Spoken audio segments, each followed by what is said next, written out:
আসসালামু আলাইকুম সবাইকে। This is Shahadat from Butex. So orbit একাডেমিতে তোমাদের সবাইকে স্বাগতম।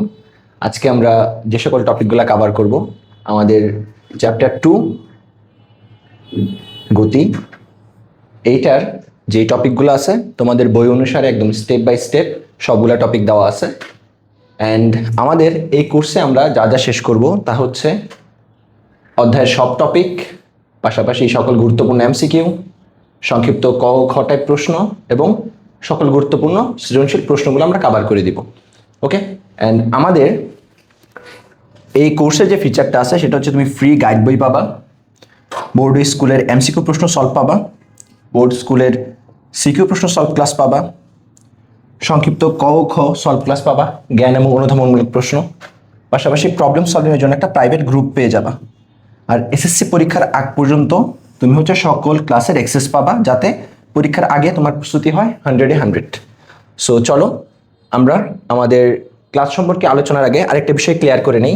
আমাদের কিন্তু মেগা সেল অফার চলতেছে 75% অফ। ওকে, সো এতে তুমি হচ্ছে আমাদের কোর্সটা পেয়ে যাচ্ছ 999 টাকাতে মাত্র। সো এই সম্পর্কে বিস্তারিত জানতে অবশ্যই আমাদের যেই ওয়েবসাইটটা আছে এটা ভিজিট করার জন্য তোমাদেরকে গাইড দিতেছি। So orbitacademyonline.com। ওকে, সো চলো দেরি না করে আমরা ক্লাসটা স্টার্ট করে দিই। সো ফার্স্টে আমাদের বলা আছে হচ্ছে গতি এবং স্থিতি, এই দুইটা জিনিস নিয়ে। সো মেইনলি গতি কি স্থিতি কি এটা সম্পর্কে আমরা জানবো। ফার্স্টেই বলে নেই স্থিতি কি এবং আমাদের গতি কি। আচ্ছা, গতি হচ্ছে সময়ের সাথে কোনো বস্তু যদি নিজের অবস্থানের পরিবর্তন করে, কি বলছি, সময়ের সাথে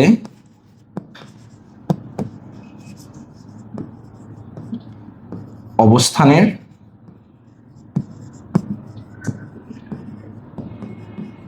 পরিবর্তন।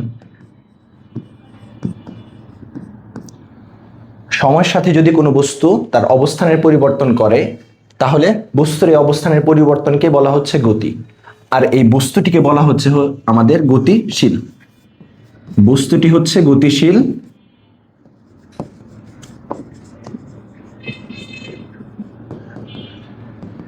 এবং বস্তুর অবস্থানের পরিবর্তনটা হচ্ছে আমাদের গতি। ওকে, আশা করি গতি সম্পর্কে সবাই একটা ক্লিয়ার ধারণা পাইছি। স্থিতি সেম অবস্থায়, সময়ের সাথে কোনো বস্তুর অবস্থানের পরিবর্তন না ঘটলে, সময়ের সাথে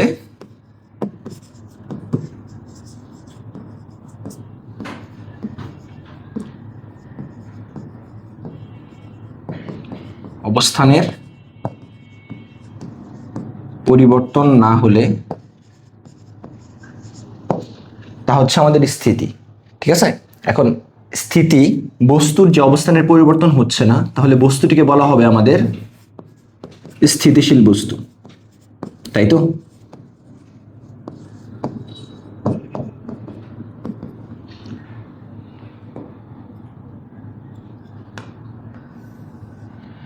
এখন কথা হচ্ছে ভাইয়া, কোনটা গতিশীল কোনটা স্থিতিশীল বুঝবো কিভাবে?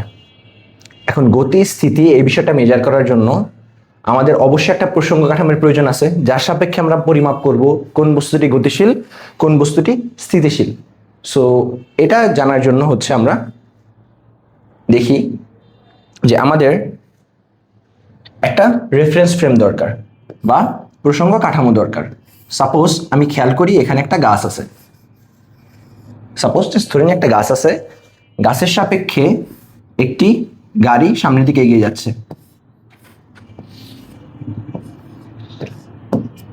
সো এই গাছের সাপেক্ষে এই গাড়িটি সামনের দিকে এগিয়ে যাচ্ছে, গাড়িটিকে গতিশীল বলে মনে হচ্ছে, তাই না? গাড়িটি হচ্ছে গতিশীল কার সাপেক্ষে? এই গাছটির সাপেক্ষে গাড়িটি গতিশীল। এখন আমি যদি বলি ঠিক আছে কোনো সমস্যা নাই, পাশাপাশি সামনে আরেকটি গাড়ি আছে, যেই গাড়িটি সমান গতিতে সমান স্পিডে সমান বেগে একই দিকে সামনের দিকে চলে যাচ্ছে, তখন কিন্তু আমাদের এই গাড়ির সাপেক্ষে এই গাড়িকে মনে হবে হচ্ছে তারা স্থির আছে, তারা স্থির আছে, তাই না? তার মানে আমি যদি গাড়ি এ থেকে গাড়ি বি কে খেয়াল করি, তাহলে আমার মনে হবে তারা একজন আরেকজনের সাপেক্ষে স্থির। বাট আমি যদি গাছ থেকে গাড়ি দুইটাকে অবজার্ভ করি বা খেয়াল করি, তাহলে মনে হবে আমাদের এ গাড়ি এবং বি গাড়ি পরস্পর গতিশীল। ওকে, এবং তারা পরস্পর ধ্রুববেগে গতিশীল। ক্লিয়ার বিষয়টা? সো আমাদের জন্য প্রসঙ্গ কাঠামো যে ব্যাপারটা আছে, এটা অনেক বেশি ইম্পর্টেন্ট যদি আমরা গতি এবং স্থিতি সম্পর্কে বিস্তারিত ধারণা পেতে চাই। ওকে, সো আমরা একটু সামনের দিকে মুভ করি। আমাদের নেক্সট টপিক হচ্ছে বিভিন্ন প্রকার গতি। আচ্ছা, বিভিন্ন প্রকার গতি বলতে বিভিন্ন প্রকার গতির মধ্যে আমরা যে সকল বিষয় নিয়ে আলোচনা করব তা হচ্ছে সরল রৈখিক গতি। এটা নিয়ে একটু আগে বলে নিই, সরল রৈখিক গতি আসলে কেমন গতি।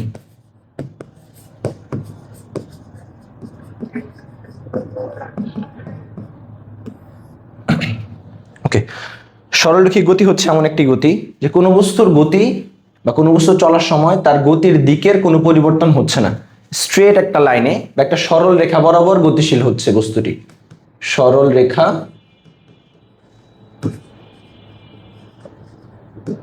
বরাবর গতিশীল। সো তখন আমরা এই গতিটিকে বলবো হচ্ছে সরল রৈখিক গতি। ঠিক আছে? সো সরল রৈখিক গতি আমাদের রিয়েল লাইফে অনেক বেশি দেখা যায় যখন আমরা সোজা রাস্তায় চলাচল করি, যখন হচ্ছে আমরা কোনো একটি বস্তুকে সামনের দিকে ঠেলে নেই, এক্ষেত্রে হচ্ছে আমরা সরলরৈখিক গতির একটা ভালো উদাহরণ দেখতে পাই। নেক্সট আমাদের যে গতি নিয়ে আলোচনা আছে তা হচ্ছে মেইনলি ঘূর্ণন গতি। আচ্ছা, সো ঘূর্ণন গতি নিয়ে যদি আমি একটু বলি, ঘূর্ণন গতিকে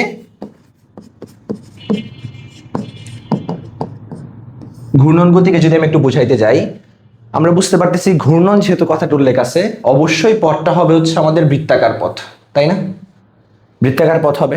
সো বৃত্তাকার পথে বস্তুর গতি হচ্ছে ঘূর্ণন গতি।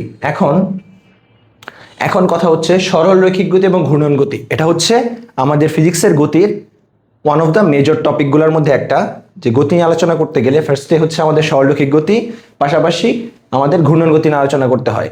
সো এইগুলো নিয়ে কথাবার্তা বলতে গেলে ফিউচারে তোমরা আরো বেশি জানবা। সো ফার্স্টেই বলে দেই, সরলরৈখিক গতি হচ্ছে স্ট্রেট একটা লাইনে বা একটা সরলরেখা বরাবর যে গতি আছে, এটা হচ্ছে সরলরৈখিক গতি।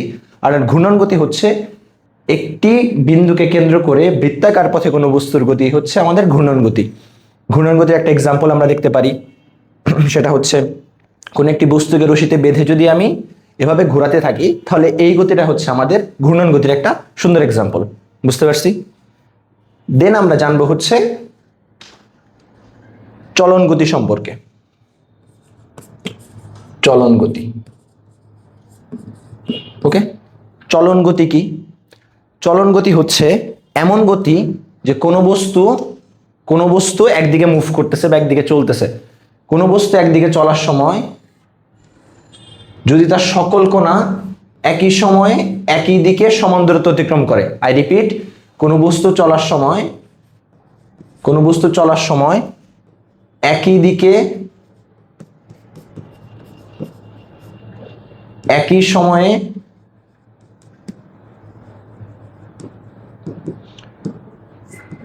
সমান দূরত্ব, সকল কণা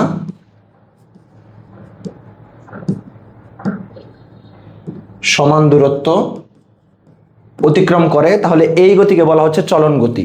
তার মানে নর্মালি ধরো আমি যদি খেয়াল করি, আমার হাতে একটা বই আছে, ফিজিক্স বই। এই বইটাকে যদি আমি হচ্ছে সামনের দিকে ধাক্কা দিয়ে নিয়ে যাই বা টেনে নিয়ে যাই, তখন আমাদের এই বস্তুটা বা এই বইটার সকল কণা সেম দিকে সমান দূরত্ব অতিক্রম করতেছে। সো এই ধরনের গতিকে বলা হচ্ছে আমাদের চলন গতি। ঠিক আছে? সো আশা করি চলন গতির ব্যাপারটা বুঝতে পারছি। সো আমরা এই ডেফিনেশনগুলো একটু কভার করে দিচ্ছি যাতে তোমাদের ভিজুয়ালাইজ করতে বা বুঝতে একটু ইজিয়ার হয়। সো চলো আমরা এরপর একটা গতি সম্পর্কে জানবো,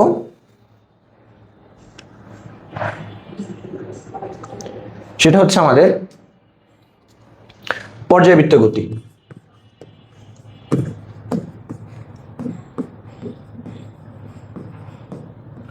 ওকে, পর্যায়বৃত্ত গতিটা আসলে কি আমি যদি একটু বলি, পর্যায়বৃত্ত গতি হচ্ছে সাম কাইন্ড অফ ঘূর্ণন গতির একটা উদাহরণ।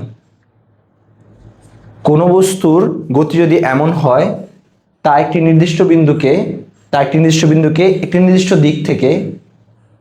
দিক থেকে বারবার একই সময় পর পর বারবার অতিক্রম করে, তাহলে এই ধরনের গতিকে বলা হচ্ছে পর্যায়বৃত্ত গতি। আই রিপিট, কোন একটি বস্তুর গতি যদি এমন হয় যে কোনো একটি বস্তু একটি বিন্দুকে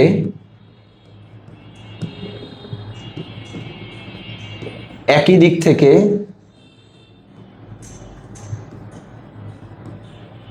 একটি নির্দিষ্ট সময় পর পর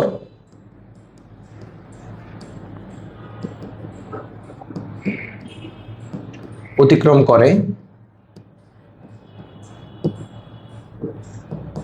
তাহলে এই ধরনের গতিকে বলা হচ্ছে আমাদের পর্যায়বৃত্ত গতি। তার মানে খেয়াল করে দেখতে পারবা পর্যায়বৃত্ত গতির একটা বেস্ট এক্সাম্পল বা অনেক ভালো একটা এক্সাম্পল হচ্ছে ঘড়ির কাঁটার গতি।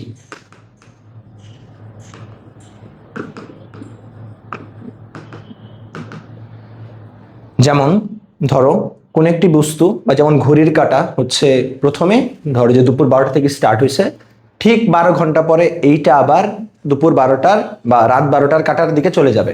দুপুর 12টা থেকে রাত 12টা টাইম স্পেন্ড কতটুকু? 12 ঘন্টা টাইম কভার করছে। সেম ভাবে রাত 12টা থেকে দুপুর 12টা পর্যন্ত সময় আমাদের টোটাল 12 ঘন্টা টাইম কভার করে আসবে। সো আলটিমেটলি ঘড়ির কাঁটার যে গতিটা আছে এটা হচ্ছে পর্যায়বৃত্ত গতির একটা সুন্দর এক্সাম্পল। ক্লিয়ার? আশা করি সবাই বুঝতে পারছি। তারপর হচ্ছে আমাদের সরল স্পন্দন গতি। এটা নিয়ে একটু বলি, এটা নিয়ে অনেক কনফিউশন তৈরি হয়। সো এটা নিয়ে আমি একটু কথা বলি, ডিটেলসে জানার ট্রাই করব।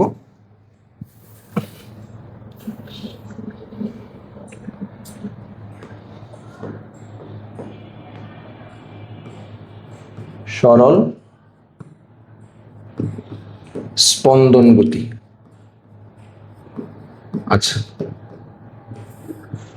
সরল কথাটা দ্বারা আমরা কি বুঝি?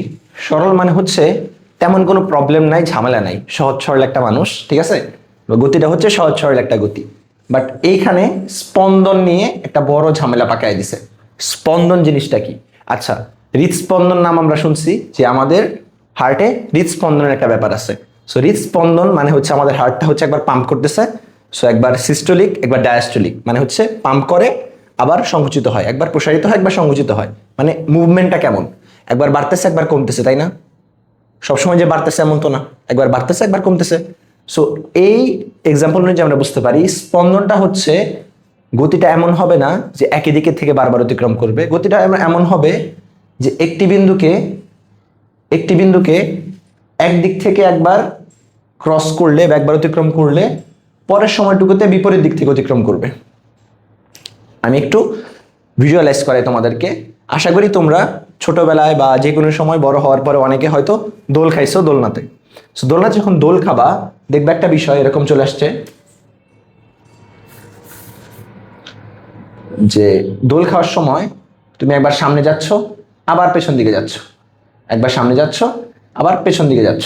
এরকম একটা ভিজুয়ালাইজেশন তুমি করতে পারো যে একবার সামনে যাচ্ছ আবার পেছন দিকে যাচ্ছ। তো সামনে পেছনে যাওয়ার সময় তোমার কি হচ্ছে, মাঝখানে যে পয়েন্টটা আছে এই পয়েন্টটাকে তুমি কি করতেছো, একটা টাইম পর পরে বিপরীত দিক থেকে অতিক্রম করতেছো, তাই না? সো কোনো বস্তুকণার গতি যদি এমন হয়, তা একটি নির্দিষ্ট বিন্দুকে ধরি, একটি বিন্দুকে একটি নির্দিষ্ট সময় পর পর অতিক্রম করে, বাট বিপরীত দিক থেকে। সো এই ধরনের গতিকে বলা হচ্ছে আমাদের সরল স্পন্দন গতি। আশা করি বুঝতে পারছি। সো চলো আমরা একটু সামনের দিকে মুভ করি। সো একটু এই ডেফিনেশনগুলো আমি একটু ভিজুয়ালাইজ করানোর ট্রাই করলাম, একটু ডেফিনেশনগুলো সম্পর্কে ধারণা দিলাম। ওকে, সো আমাদের নেক্সট টপিকে আমরা চলে যাচ্ছি। স্কেলার ও ভেক্টর রাশি। ঠিক আছে, স্কেলার ও ভেক্টর রাশি তোমাদের জন্য, স্কেলার ভেক্টর রাশিটা ইম্পর্টেন্ট। যখন তোমরা কলেজে উঠে যাবা তোমার জন্য ভেক্টর রাশিটা অনেক বেশি পরিমাণে ইম্পর্টেন্ট, কারণ এটা নিয়ে পুরো একটা চ্যাপ্টারই আছে ফিজিক্সে। ওকে, সো চলো স্কেলার রাশি নিয়ে একটু আলোচনা করি, ভেক্টর রাশি নিয়ে একটু আলোচনা করি। স্কেলার রাশির আরেক নাম হচ্ছে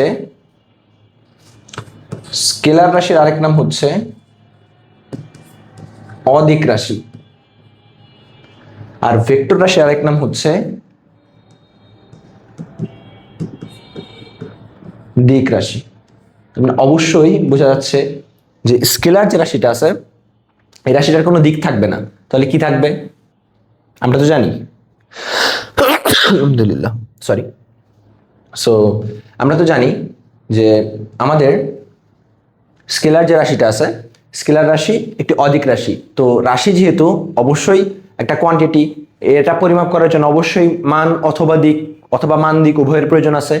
সো স্কেলার রাশি যেহেতু অদিক রাশি, অবশ্যই তার কি থাকবে না, দিক থাকবে না। তার একে প্রকাশ করার জন্য শুধু আমাদের মানটাই এনাফ, মানই যথেষ্ট, দিকের কোনো দরকার নাই। ঠিক আছে। আর ভেক্টর রাশি হচ্ছে আমাদের দিক রাশি, যেটা প্রকাশের জন্য আমাদের মান যেমন প্রয়োজন তেমন আমাদের দিকেরও প্রয়োজন। বুঝতে পারছি? সো স্কেলার রাশি হচ্ছে যে রাশিকে সম্পূর্ণরূপে প্রকাশ করার জন্য আমাদের শুধু মানের প্রয়োজন কিন্তু দিকের প্রয়োজন হয় না, সেই ধরনের রাশিকে বলা হচ্ছে আমাদের স্কেলার রাশি বা অদিক রাশি। আর যে সকল রাশিকে সম্পূর্ণরূপে প্রকাশ করার জন্য আমাদের মান ও দিক, সরি আমি একটু এখানে দিকে কেটে দিছি, বাট দিকের প্রয়োজন আছে, sorry my bad, okay mistake হয়ে গেছে।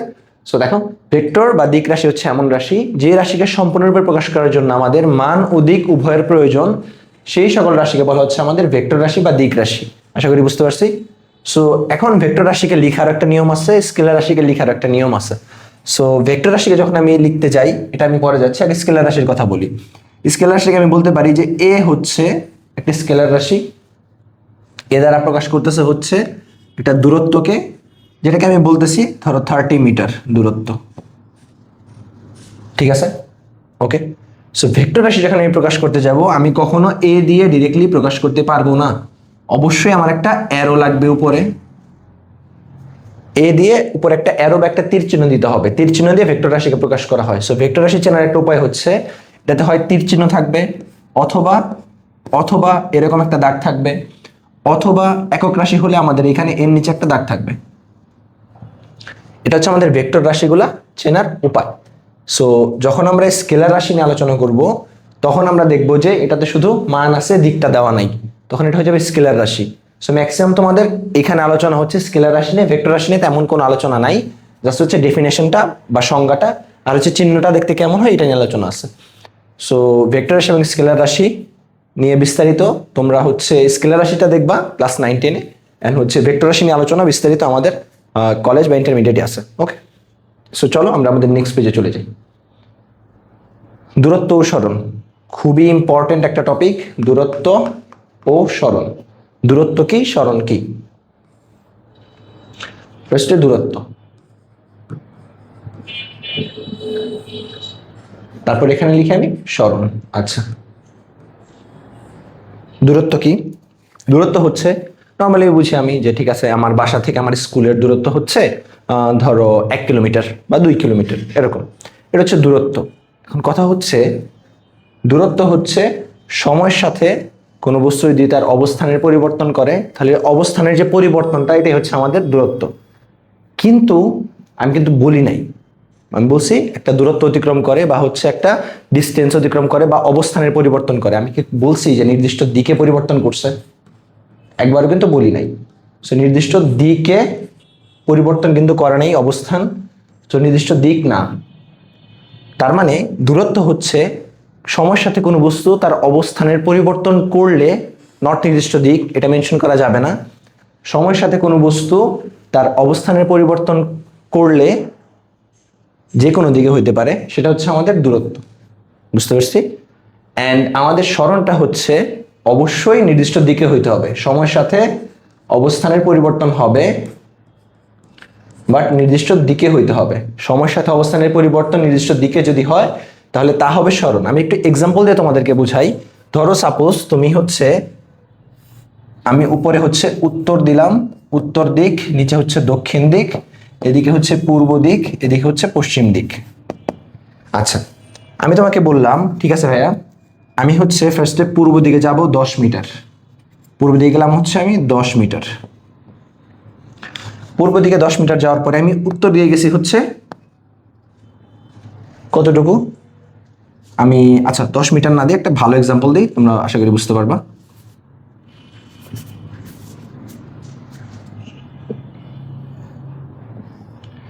ধর আমি পূর্ব দিকে গেলাম হচ্ছে 4 মিটার, তারপরে আমি উত্তর দিয়ে গেছি হচ্ছে 3 মিটার।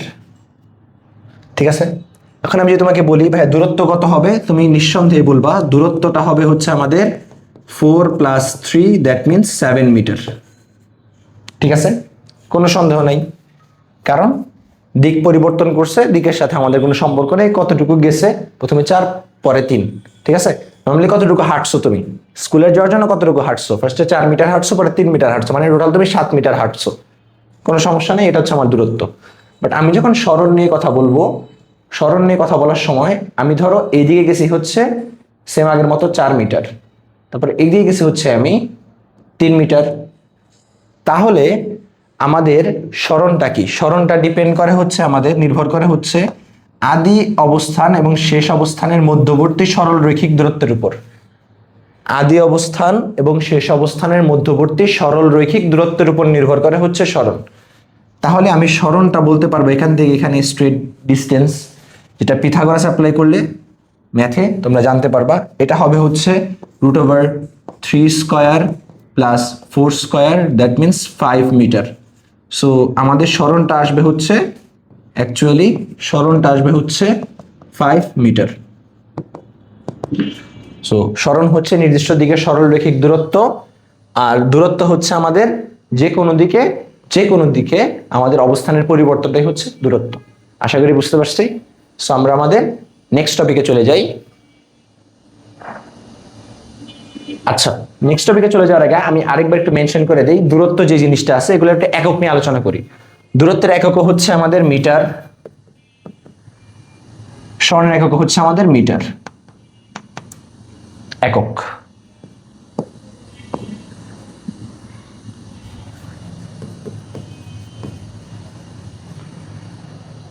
সরণের মাত্রা হচ্ছে আমাদের এল দিয়ে প্রকাশ করে, লেন্থ, এটা হচ্ছে মাত্রা।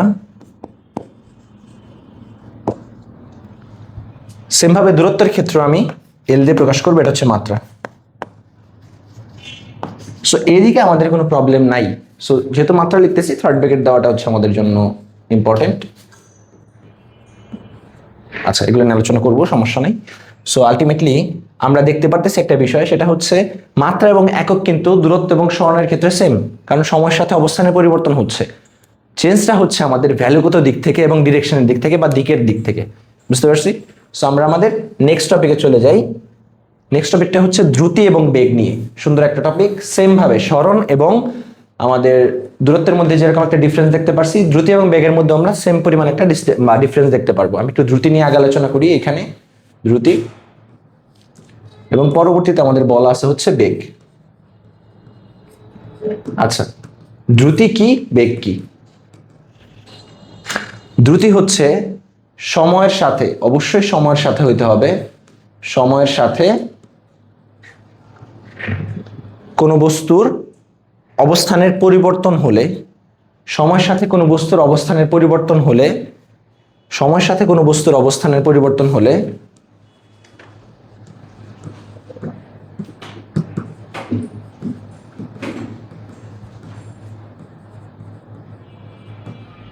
একক সময়ে যে দূরত্বটা কভার করছে, আই রিপিট, একক সময়ে যে দূরত্বটা কভার করছে, দূরত্ব একক সময়ে যে দূরত্বটা কভার করছে, সরি, একক সময়ে যে দূরত্বটা কভার করছে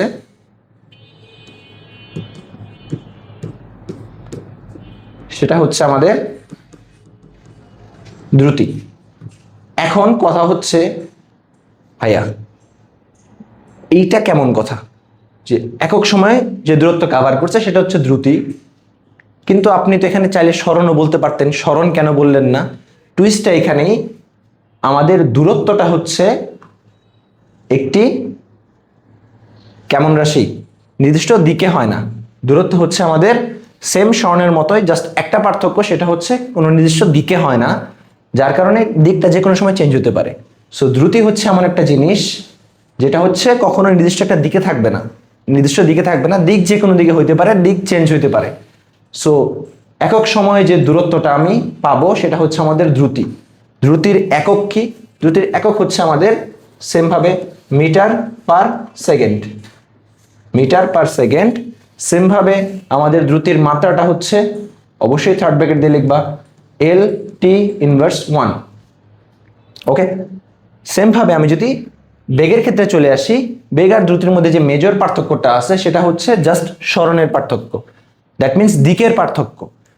দ্রুতিটা যেরকম যে কোনো দিকে হইতে পারে, বেগটা অবশ্যই নির্দিষ্ট দিকে হইতে হবে। নির্দিষ্ট দিকে অবস্থানের পরিবর্তন যদি ঘটে, নির্দিষ্ট দিকে যদি অবস্থানের পরিবর্তন ঘটে, তাহলে আমাদের এই যে একক সময়ে যে পরিমাণ সরণ বা একক সময়ে নির্দিষ্ট দিকে যেই অবস্থানের পরিবর্তন, একেই বলা হচ্ছে আমাদের বেগ।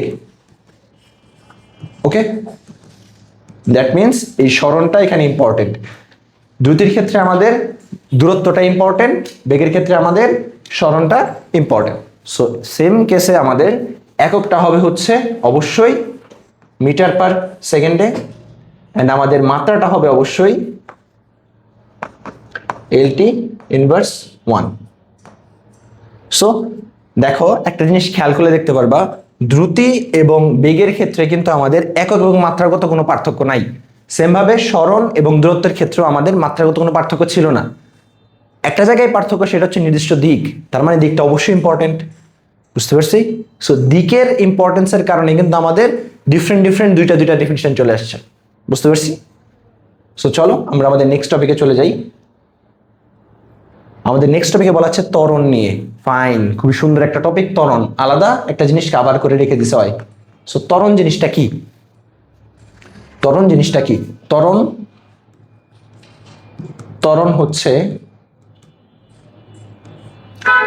সময়ের সাথে যদি কোনো বস্তুর বেগের পরিবর্তন হয়, আই রিপিট, সময়ের সাথে কোনো বস্তুর যদি বেগের পরিবর্তন হয়, বেগের এই পরিবর্তনকে বলা হচ্ছে ত্বরণ। এখন কথা হচ্ছে ভাইয়া, বেগের পরিবর্তন তো বেশি হতে পারে, কম হতে পারে। আই রিপিট, সময়ের সাথে বেগের পরিবর্তন।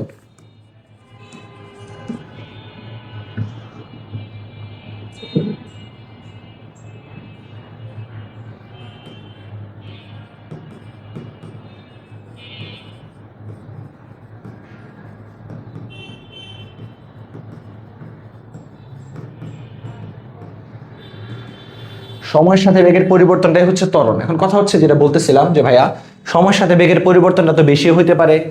মানে পরিবর্তন মানে কি? ফাইনাল মাইনাস ইনিশিয়াল, মানে শেষ বেগ মাইনাস আদি বেগ। সো ত্বরণ মানে এক কথায় যদি আমি বলি, সংজ্ঞাগতভাবে যদি লিখি, ত্বরণ ইকুয়ালটা হচ্ছে আমাদের শেষ বেগ মাইনাস আদি বেগ ডিভাইড হচ্ছে আমাদের সময়। সো এই যে বিষয়টা আছে আমাদের, ত্বরণ ইকুয়ালটা হচ্ছে শেষ বেগ মাইনাস আদি বেগ ইকুয়ালস টু বা ডিভাইডেড সময় ইজ ইকুয়াল হচ্ছে আমাদের ত্বরণ। কথা হচ্ছে ভাইয়া, সবসময় যে শেষ বেগটা বেশি হবে এটা আপনি কিভাবে জানলেন? আদি বেগও তো কোনো কারণে বেশি হইতে পারে, বা আদি বেগ সবসময় কম, এটা আপনি কিভাবে বুঝলেন? কোনো কারণে তো আদি বেগটাও কম হয়ে যেতে পারে, বেশি হয়ে যেতে পারে। দেখো তো, কোনো কারণে যদি আদি বেগটা আমাদের বেশি হয়ে যায়, তাহলে আমাদের শেষ বেগটা কি হবে? অবশ্যই আদি বেগের চেয়ে কম হয়েছে, ভ্যালুটা কি আসবে? নেগেটিভ আসবে না? ত্বরণের মান কি আসবে? নেগেটিভ চলে আসবে না? নেগেটিভ মাইনাস চলে আসবে। তো ত্বরণের মান যদি কোনো কারণে মাইনাস চলে আসে, আমরা ওটাকে আর ত্বরণ বলবো না, ওটাকে তখন আমরা বলবো হচ্ছে মন্দন। তাহলে আমি যদি একটা সুন্দর ডেফিনিশন সাজিয়ে দিই এখানে, সেটা হচ্ছে বেগ বৃদ্ধির হার,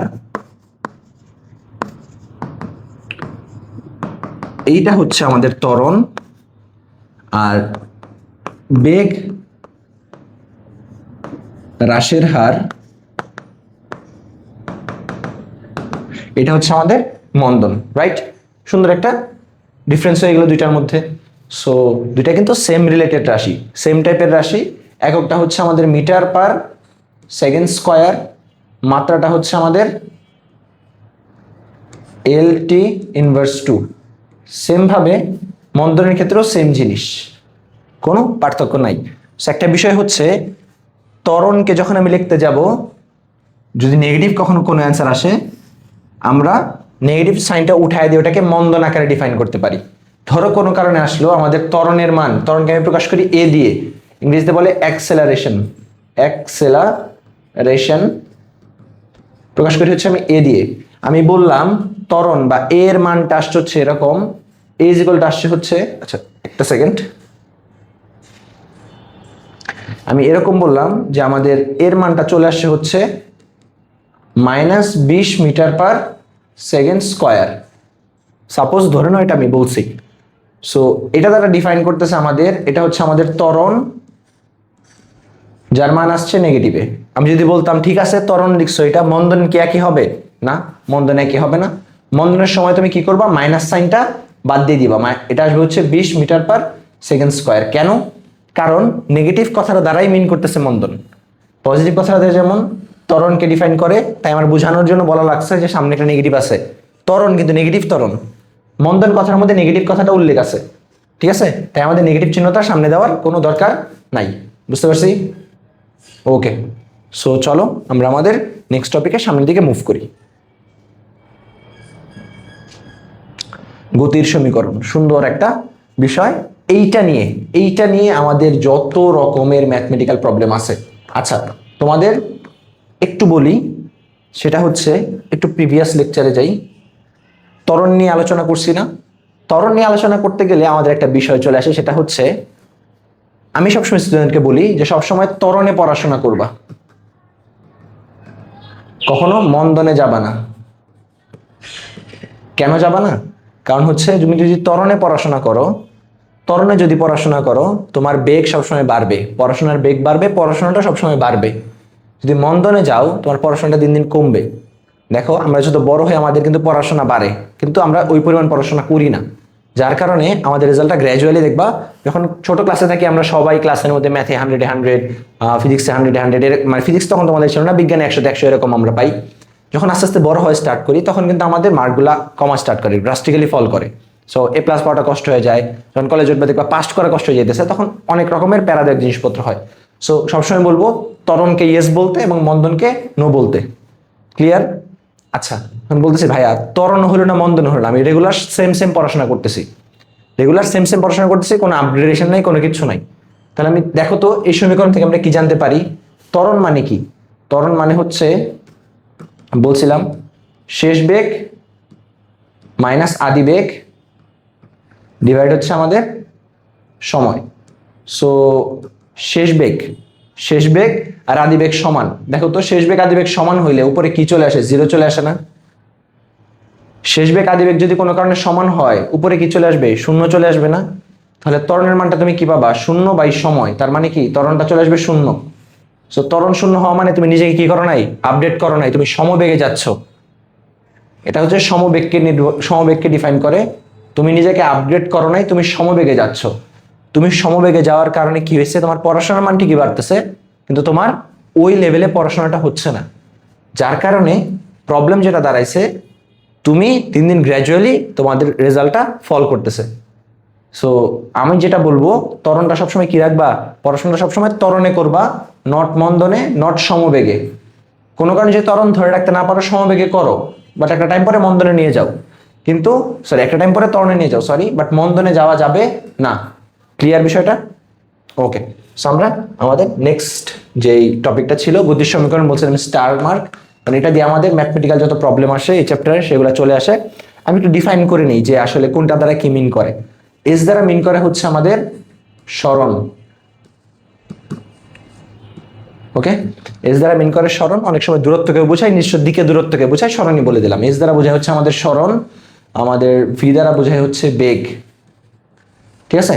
ইউ দ্বারা বোঝায় হচ্ছে আমাদের আদি বেগ। আচ্ছা, শেষ বেগ বলে যেটাকে, তাহলে ইজি হয় জিনিসটা। বেগ বা নর্মালি হচ্ছে আমরা শেষ বেগ হিসেবে বলি। ভি মানে ভেলোসিটি, তো ভিডিও প্রকাশ করে অনেক সময়। সো এখান থেকে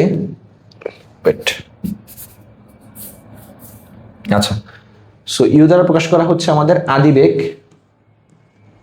টি দিয়ে অবশ্যই সময় টাইম, এ দিয়ে অবশ্যই ত্বরণ বা অ্যাক্সেলারেশন। সো এই টাইপের জিনিস আমাদের আছে। সো এইগুলা দিয়ে আমরা একটা ফর্মুলা দেখবো, অ্যান্ড ফর্মুলাগুলো কিভাবে ইউজ করতে হয়, কই বসাইতে হয়, আমাদের হচ্ছে কোন কেসে বসাবো, এইগুলো সম্পর্কে একটু বিস্তারিত ধারণা নিব। সো চলো ভাইয়ের সাথে শুরু করে দিই কিভাবে জানবো বিষয়গুলো। সো দেখো, একটা বেসিক ফর্মুলা আছে, সেটা হচ্ছে এস ইজ ইকুয়াল টু হচ্ছে U plus V divided 2 into T. U plus V divided 2 into T. S equal to হচ্ছে বা সরণ ইকুয়াল টু হচ্ছে বা সরণ সমান সমান হচ্ছে U plus V divided 2 into টি।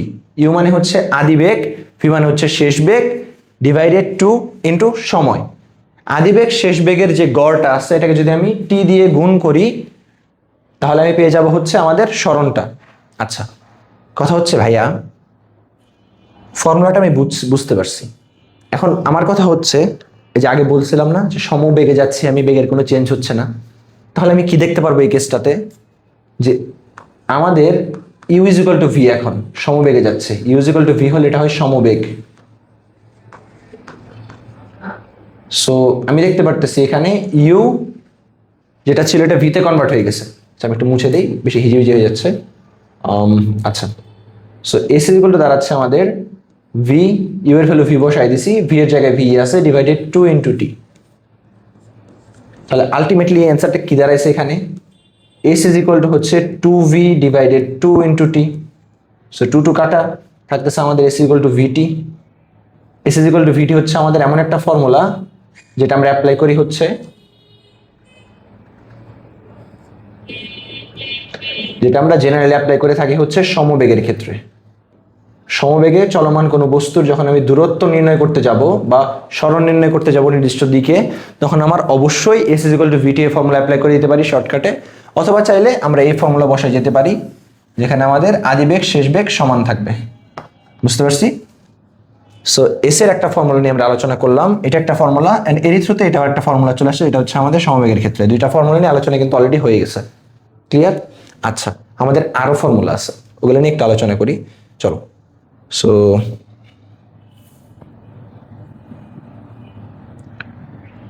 এখানে হচ্ছে দেখি যে আমাদের ফার্স্ট আর সেকেন্ড ফর্মুলা নিয়ে আলোচনা করছি। থার্ড যে ফর্মুলাটা আছে এটা হচ্ছে এরকম, আমাদের ত্বরণ নিয়ে একটা ফর্মুলা বলি আমি।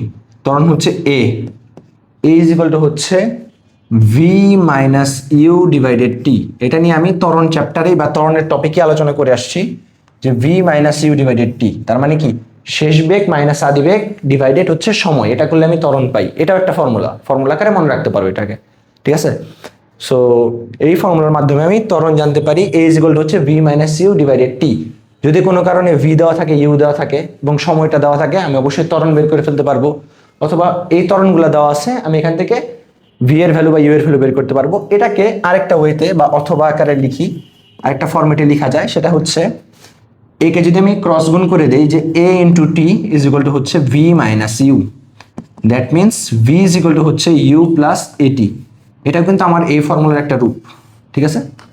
এটা কিন্তু আলাদাভাবে ফর্মুলা আকারে অনেকে মনে রাখে, সো তোমরা এটাকেও মনে রাখতে পারো, V is equal to U plus at. Okay, আচ্ছা, এখন কথা হচ্ছে ভাইয়া ঠিক আছে বুঝলাম ভি দেওয়া আছে, ইউ দেওয়া আছে, এই বের করতে গেলে এই ফর্মুলা অ্যাপ্লাই করতে হয়। তাহলে এখন আমাদের করণীয় কি? এখান থেকে আমরা সেম ফর্মুলা আরেকটা ওয়েতে আনতে পারি যে টি বা সময় বের করতে বললে ভি মাইনাস ইউ ডিভাইডেড এ। এটা কিন্তু আমার একটা এই ফর্মুলার একটা রিপ্রেজেন্টেশন, অনেকে এটা ফর্মুলা আকারে মনে রাখে। সো বক্স করে যেগুলো দিচ্ছি বা যেগুলো হাইলাইট করে দিচ্ছি এগুলো হচ্ছে আমাদের ফর্মুলা রিলেটেড জিনিসপত্র। মুখস্থ করতে বলবো না, বুঝে বুঝে পড়তে পারো, বাট যখন ম্যাথে ডিরেক্ট অ্যাপ্লাই করতে হবে, সো বুঝে বুঝে জিনিসটার মধ্যে যদি কন্ট্রোল আনতে পারো, সামকাটা মুখস্থ রিলেটেড হয়ে যাবে, তখন ডিরেক্টলি ম্যাথে অ্যাপ্লাই করে দিতে পারবা। তোমার জন্য তখন জিনিসটা ইজি হবে এন্ড বুঝে বুঝে করতে পারবা। অবশ্যই অঙ্কের যে ডাকটা আছে বা অঙ্ক যেটা আছে, অঙ্কটা কোশ্চেনটা ভালো মতো পড়ে ওর বেসিসে আমরা ফর্মুলা অ্যাপ্লাই করতে থাকবো। ওকে, সো চলো আমাদের আরো কয়েকটা ফর্মুলা আছে, এগুলো একটু দেখে নেই। আমাদের ফোর্থ একটা ফর্মুলা যেটা আমি বলবো সেটা হচ্ছে V square equals to U square plus 2as। আচ্ছা, এটা কখন অ্যাপ্লাই করব? যখন আমাদের দূরত্ব দেওয়া আছে, অ্যাক্সেলারেশন বা ত্বরণ দেওয়া আছে বা সরণ দেওয়া আছে, সরণ ত্বরণ, আর দেওয়া আছে হচ্ছে আমাদের আদিবেগ দেওয়া আছে, শেষ বেগ, এই জিনিসগুলা। সো এই রিলেটেড কোনো জিনিস যদি মিসিং থাকে ওইটা বের করতে আমরা হচ্ছে এই ফর্মুলা অ্যাপ্লাই করব। সো এরপরে হচ্ছে আমাদের আরেকটা ফর্মুলা আছে, যেটা হচ্ছে আমাদের দূরত্ব বের করার ফর্মুলা। ত্বরণ দেওয়া থাকলে, আদিবেগ দেওয়া থাকলে, সময় দেওয়া থাকলে আমরা এটা অ্যাপ্লাই করে থাকি।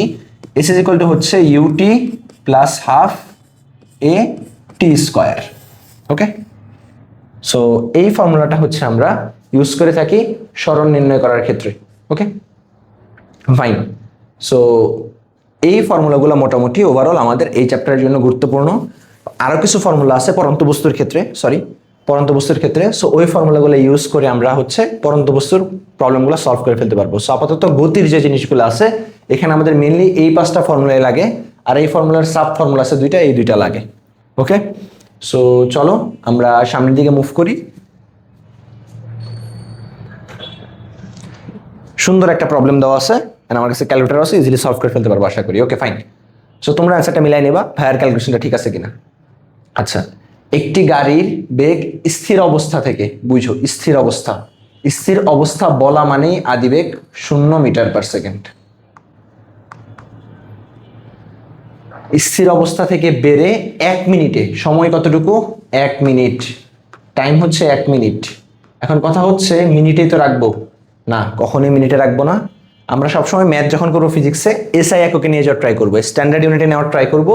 সো 1 মিনিটটা হয়ে যাবে হচ্ছে আমাদের 60 সেকেন্ড, এসআই ইউনিট হচ্ছে সেকেন্ড। ওকে, সো এটা হচ্ছে 0 মিটার পার সেকেন্ড, এটা হচ্ছে আমাদের 60 সেকেন্ড। তারপরে বলা আছে স্থির অবস্থা থেকে 1 মিনিটে গাড়ির বেগ যেটা আছে এটা বেড়ে হয়ে গেছে 60 কিলোমিটার পার আওয়ার, মানে শেষ বেগটা দেওয়া আছে 60 কিলোমিটার পার আওয়ার, ভির ভ্যালু দেওয়া আছে 60 kilometre per hour. That means এটাকে আমি অবশ্যই কিলোমিটার পার আওয়ারে লিখতে পারবো না, এসআই ইউনিট হচ্ছে আমাদের metre per second. So metre per সেকেন্ডে নিয়ে যেতে হবে।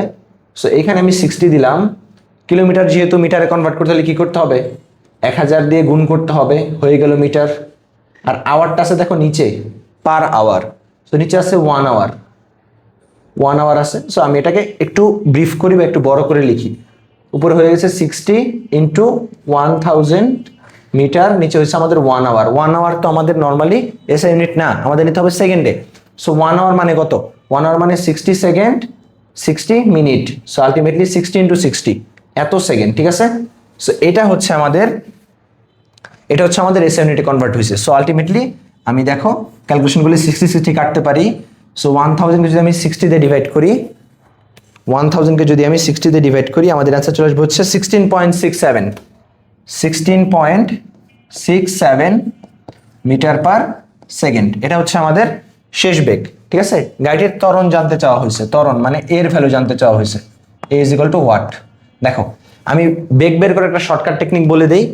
কোনো কারণে কিলোমিটার পার আওয়ার থেকে যদি তোমার মিটার পার সেকেন্ডে নিতে হয়, সুন্দর মতো যদি কিলোমিটার পার আওয়ারে থাকে, সুন্দর মতো এটাকে হচ্ছে 3.6 দিয়ে ডিভাইড করবা, তাহলে এটা হয়ে যাবে মিটার পার সেকেন্ডে, ঠিক আছে। তাহলে এটা হয়ে যাবে মিটার পার সেকেন্ডে। এইটা হচ্ছে ইজিলি অ্যাপ্লাই করতে পারো তোমরা, এটা একটা শর্টকাট। ওকে, সো শর্টকাট যেহেতু অ্যাপ্লাই করতে পারো, কোনো সমস্যা নেই। এমসিকিউর জন্য অনেক বেশি এফেক্টিভ হয়। বারবার 60 লিখে উপরে 60 দিয়ে মাল্টিপ্লাই করে কোনো ঝামেলায় যাওয়ার দরকার নেই। যেটা ভ্যালু দেওয়া সেটাকে তুমি হচ্ছে 3.6 দিয়ে ডিভাইড করে দিবা। ওকে ফাইন, এটা মুছে দিই যেহেতু শর্টকাট। সো আমরা হচ্ছে জেনারেল প্রসেসটাতেই যাই। আমাদের এইখানে ত্বরণ বের করতে বলছে। দেখো তো আদি বেগ, শেষ বেগ আর সময় দেওয়া আছে। ত্বরণ বের করার ফর্মুলা নরমালি আমরা জানি, a ইজ ইকুয়াল টু হচ্ছে v মাইনাস ইউ ডিভাইডেড টি। সুন্দর, ভ্যালুগুলো বসাই দিব। v এর ভ্যালু দেওয়া আছে 16.67, ছিল স্থির অবস্থানে, আদি বেগ হচ্ছে 0, টাইমটা হচ্ছে আমাদের 60 সেকেন্ড। ক্যালকুলেট করি, 16.67 ডিভাইডেড হচ্ছে আমাদের 60, 0.27 অবশ্যই ইউনিটটা হবে মিটার পার সেকেন্ড স্কোয়ার। এককটা হচ্ছে অবশ্যই ইম্পর্টেন্ট। ত্বরণের যে মানটা আছে এটা হবে 0.27 মিটার পার সেকেন্ড স্কোয়ার, ঠিক আছে। আশা করি বুঝতে পারছি। সো এটা হচ্ছে আমাদের এই প্রবলেমটার সলিউশন। এই প্রবলেমটার সলিউশন হচ্ছে এটা। ওকে, সো চলো আমরা আমাদের নেক্সট টপিকে চলে যাই। সুন্দর, এখানে একটা ম্যাথ দেওয়া আছে। ওকে দেখো, একটি গাড়ি বলা আছে 60 মাইলস পার আওয়ার বেগে, 60 মাইলস পার আওয়ার বেগে চলমান অবস্থায় হঠাৎ তার ইঞ্জিন বন্ধ হয়ে যায়। গাড়িটি 5 মিনিট সময় নেয় থামতে। দেখো যেগুলো আমাদের কি পয়েন্ট আমি ওগুলোকে হাইলাইট করে দিচ্ছি। সো 5 মিনিট সময় নেয় থামতে, গাড়িটির মন্দন কত জানতে চাওয়া হয়েছে। দেখো তো এটা হচ্ছে আমাদের কি ছিল? আদি বেগ ছিল, এটা ছিল আমাদের v। 60 মাইল ইউনিটগুলো important, miles per hour. 5 minute সময় নেয় থামতে, মানে টাইমটা হচ্ছে আমাদের 5 মিনিটস। 5 মিনিট সময় মানে হচ্ছে 5 ইন্টু 60 সেকেন্ড, 5 6 300 সেকেন্ড। আচ্ছা, আর থামতে সময় নেয় মানে কি? অবশ্যই থামবে, 5 মিনিট পরে থামবে। থামতে সময় নেওয়া মানে হচ্ছে 5 মিনিট পরে যেহেতু থামছে, তাহলে শেষ বেগটা হয়ে যাবে হচ্ছে আমাদের, সরি এটা আমার আদি বেগ ছিল, যেহেতু আগে গাড়ি এত বেগে যাচ্ছিল, হচ্ছে আমাদের আদি বেগ। তাহলে আমাদের শেষ বেগ হচ্ছে যেহেতু থামতে হবে, তাহলে শেষ বেগটা হবে হচ্ছে আমাদের v is equal to 0 metre per second. আচ্ছা, সো গাড়িটির মন্দন কত? মন্দন বলতে আমাদের এর ভ্যালু জানতে চাওয়া হয়েছে, মানে এর ভ্যালুটা আমাদের নেগেটিভ আসবে। ত্বরণের ভ্যালুটাই বের করবো, যেটা নেগেটিভ আসবে ওটা হচ্ছে আমাদের মন্দনের ভ্যালু। সো যেহেতু বেগ হ্রাস পাচ্ছে, আমি বলছিলাম যে বেগ হ্রাসের হারকে বলা হয় মন্দন। সো আমি আগে ত্বরণটা বের করবো, ত্বরণের সামনে যে মাইনাসটা আসবে মাইনাসটাকে বাদ দিয়ে বলে দেবো ওটা হচ্ছে মন্দন। Okay fine. সো চলো শুরু করি। শুরু করার আগে একটা জিনিস দেখতে পারতেছি, আমাদের ইউ এর যে ভ্যালুটা আছে এটা এসআই এককে নাই। এর ভ্যালুটা কি নাই? আমাদের এসআই এককে নাই। সো আমাদের কি করতে হবে? অবশ্যই এর যে ভ্যালুটা আছে এটাকে এসআই এককে নিয়ে যেতে হবে। সো সুন্দর মতো দেখো, আমরা ইউ এর ভ্যালুটাকে বলে দেই। ইউ ইকুয়াল টু হচ্ছে আমাদের দেওয়া আছে 60 মাইলস পার আওয়ার বা 1 আওয়ার। 60 মাইলস তার মানে কি? মাইল কিন্তু 1 মাইল কিন্তু তোমার 1.6 কিলোমিটার বা 1.61 কিলোমিটার, এটা মনে রাখো। 1 মাইল ইকুয়াল টু হচ্ছে, স্পেসিফিক্যালি বলতে গেলে 1.61 কিলোমিটার বা 1.6 কিলোমিটার ধরে নিয়ে আমরা কাজ করি। সো 60 মাইল মানে হচ্ছে 60 ইন্টু 1.6 কিলোমিটার ডিভাইডেড 1 আওয়ার। বলছিলাম এরকম কাহিনী থাকলে শর্টকাট অ্যাপ্লাই করে দিবা, যা আছে তাকে 3.6 দিয়ে ডিভাইড করে দিবা। 1.6 ডিভাইডেড 3.6 দিয়ে ডিভাইড করে দিলা, আমাদের আলটিমেট অ্যান্সারটা চলে আসবে হচ্ছে এত মিটার পার সেকেন্ডে। ওকে, সো ভ্যালুটা বের করি। আমি একটু ক্যালকুলেটরটা ইউজ করি। 60 ইন্টু 1.6 ডিভাইডেড হচ্ছে আমাদের 3.6, সো 26.67 মিটার পার সেকেন্ড হচ্ছে আমাদের আদি বেগ। শেষ বেগটা হচ্ছে আমাদের ভি। টাইমটা দেওয়া আছে, আমি বের করব এর মান। সো আমি জানি এ ইজ ইকুয়াল টু হচ্ছে ভি মাইনাস ইউ ডিভাইডেড টি। ভির ভ্যালু কত? 0। ইউ এর ভ্যালু কত? 26.67। টাইম কতটুকু? 300 সেকেন্ড টাইম। সো এত metre per second square. So এর ভ্যালুটা কত চলে আসে আমি দেখি, মাইনাস আসবে অবশ্যই। মাইনাস অ্যান্সার ডিভাইডেড হচ্ছে 300 সেকেন্ড, এন্ড আসছে আমাদের minus 0.089, minus 0.089 metre per second. But কোশ্চেনে কিন্তু ত্বরণ চাইনি, কোশ্চেনে চাইছে কি? মন্দন। মন্দন চাওয়া হয়েছে। সো আমি মন্দন যখন লিখবো নেগেটিভ সাইনটাকে উধাও করে দিব। মন্দন হবে হচ্ছে আমার 0.089 মিটার পার সেকেন্ড, মানে বেগ হ্রাস পাচ্ছে মিটার পার সেকেন্ড স্কোয়ার। বেগ হ্রাস পাচ্ছে হচ্ছে 0.089 মিটার পার সেকেন্ড রেটে, এক সেকেন্ডে 0.089 মিটার পার সেকেন্ড বেগ হ্রাস পায়। এটা হচ্ছে আমাদের মন্দনের ভ্যালুকে ইন্ডিকেট করে। সো আশা করি পুরোটা বুঝতে পারছো, অ্যান্ড কোনো প্রবলেম আশা করি নাই। আমাদের ফার্স্ট কনভার্সনটা হচ্ছে যে 1 মাইল ইকুয়াল টু হচ্ছে 1.6 কিলোমিটার বা 1.61 কিলোমিটার, এটা জেনে নেওয়াটা অনেক বেশি জরুরি। ওকে, সো চলো আমরা আমাদের নেক্সট যে প্রবলেমটা সেটাতে চলে যাই।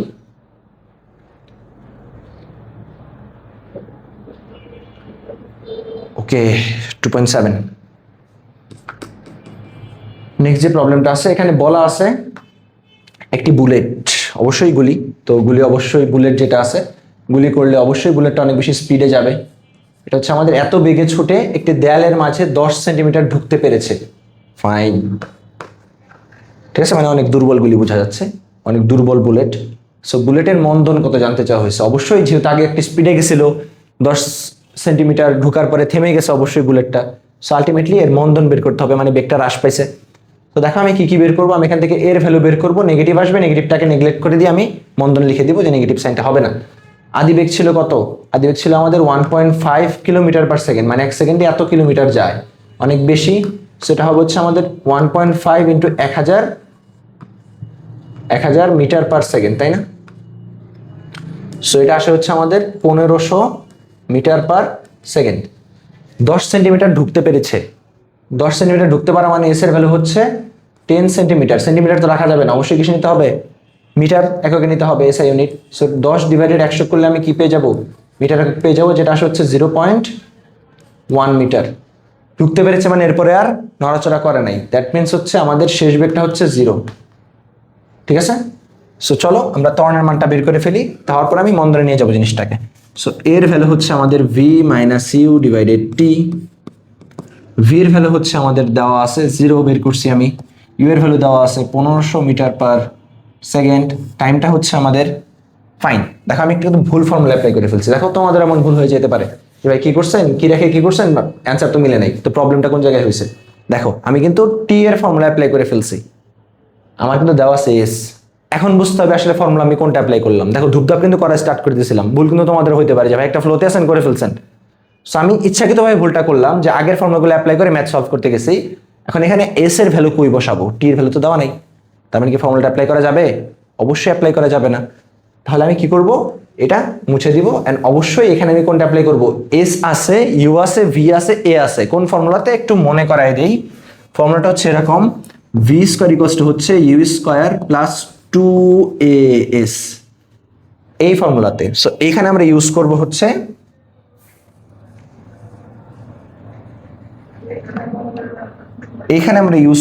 এই ফর্মুলাটা, এন্ড এই ফর্মুলার থ্রুতে আমি এর ভ্যালুটা বের করে ফেলবো। সো চলো বের করি।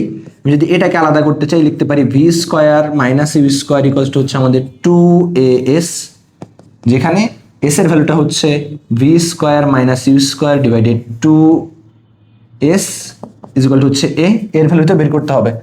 তো আমি এখানে এর ভ্যালু যদি বের করতে যাই, এ ইজ ইকুয়াল টু আমি ভ্যালুগুলো বসাই দিই, ভি স্কয়ারের ভ্যালু বসাবো, ভি স্কয়ার মানে 0 স্কয়ার, মাইনাস ইউ স্কয়ারের ভ্যালু বসাবো, ইউ স্কয়ার মানে হচ্ছে আমাদের 1500 স্কয়ার, আর নিচে হচ্ছে আমাদের আছে যে দূরত্বটা 2s, 2 ইন্টু এস হচ্ছে আমাদের 0.1, এত metre per second square. So ক্যালকুলেশনটা আমি করে ফেলি, 1500 স্কয়ার ডিভাইড হচ্ছে 2 ইন্টু 0.1, সো 1 মাইনাস 1125, আচ্ছা হাতে নিয়ে নিই, এর ভ্যালুটা আসতেছে আমাদের মাইনাস 1125, 4টা 0 মিটার পার সেকেন্ড স্কয়ার। ঠিক আছে, এরকম আসতেছে। দেখো তো চাইছে কিন্তু আমাদের মন্দন, সো আমি ত্বরণ বের করে ফেলছি। অবশ্যই যখন মন্দন লিখতে যাব বলছিলাম মাইনাসটাকে নেগলেক্ট করে দিব, মাইনাসটা হবে না। 1125, 1 2 3 4, 4টা 0 metre per second square. So এটা হচ্ছে আমাদের আলটিমেট অ্যান্সার, মন্দনের ভ্যালু। আশা করি বুঝতে পারছি। অ্যান্ড এরই থ্রুতে আমাদের যেই টপিকটা আছে গতির সমীকরণ রিলেটেড, এটা শেষ হয়ে গেছে। সো চলো আমরা আমাদের নেক্সট টপিকে মুভ করি। একটু কম্প্যাক্ট ছিল, একটু পেঁচানো ছিল, কিলোমিটারকে মিটারে কনভার্ট করা লাগছে, অ্যান্ড ফর্মুলা সেম অ্যাপ্লাই করা হয়নি, নতুন ফর্মুলা অ্যাপ্লাই করা লাগছে। সো আশা করি বুঝতে পারছো। ওকে ওকে, আরেকটা প্রবলেম 2.8। সো এই প্রবলেমটা করার আগে আমি একটু পরন্ত বস্তুর সূত্র নিয়ে আলোচনা করে নিই, পরন্ত বস্তুর সূত্র আসলে কোনটা অ্যাপ্লাই করব। সো পরন্ত বস্তুর সূত্রের প্রবলেম চলে আসছে। সো আমি যদি একটা এক্সট্রা পেজ নিয়ে নিই, পরন্ত বস্তুর যে ফর্মুলা আছে এগুলো নিয়ে একটা আলোচনা করি। সো পরন্ত বস্তুর যে ফর্মুলাগুলো আছে এইগুলা নিয়ে মেইনলি হচ্ছে আমাদের যে ধারণা দিচ্ছেন তিনি হচ্ছেন গ্যালিলিও, নাম অবশ্যই শুনছো আশা করি। সো পরন্ত বস্তুর সূত্রাবলী দিচ্ছেন মেইনলি আমাদের গ্যালিলিও। সো গ্যালিলিও যে আছেন উনি হচ্ছে 3টা ফর্মুলা মেইনলি দিচ্ছেন, সেটা হচ্ছে বিনা বাধায়। আমি একটু বলি প্রথমে, প্রথম সূত্র পরন্ত বস্তুর প্রথম সূত্র, প্রথম যে সূত্রটা আছে এখানে বলা আছে এরকম যে কোন একটি বস্তু বা বিনা বাধায় পরন্ত সমান উচ্চতা থেকে বিনা বাধায় পরন্ত সকল বস্তু সমান সময় সমান দূরত্ব অতিক্রম করে। বুঝো ব্যাপারটা কি কি বলা আছে। বিনা বাধায় একই উচ্চতা সকল বস্তু সমান সময়ে সমান দূরত্ব। তার মানে হচ্ছে যে ব্যাপারটা বলা আছে গ্যালিলিওর সূত্রতে, সেটা হচ্ছে তুমি যদি ধরো এই রুমটাকে তুমি বাতাস মুক্ত করে ফেলছো, কোনো বাধা নাই, কিচ্ছু নাই, তুমি একটা পেপারকে এখান থেকে ছেড়ে দাও, সাথে একটা ভারী একটা পাথরকে ছেড়ে দাও, পাথর এবং পেপার দুইটা সেম টাইমে নিচে পড়বে, সেম টাইমে নিচে পড়বে। সো এইটাই গ্যালিলিওর কথা ছিল যে কোন একটা জায়গাতে কোনো বাধা নেই, বাতাসের বাধা নাই, কোনো বাধা নাই, কেউ বাধা দিচ্ছেও না, সারফেসের কোনো বাধা নাই, কোনো সমস্যা নেই, এমন দুইটা বস্তু বিনা বাধায় যদি পড়ে, তাহলে একই উচ্চতা থেকে যদি পড়ে, সেম হাইট থেকে, তাহলে সমান সময়ে এরা সমান দূরত্ব অতিক্রম করবে। এটা ছিল গ্যালিলিওর প্রথম সূত্র। ঠিক আছে, আচ্ছা এক সেকেন্ড। আচ্ছা, তারপরে আমাদের যে কথাটা বলা আছে সেটা হচ্ছে গ্যালিলিওর দ্বিতীয় সূত্র নিয়ে কথা বলা আছে।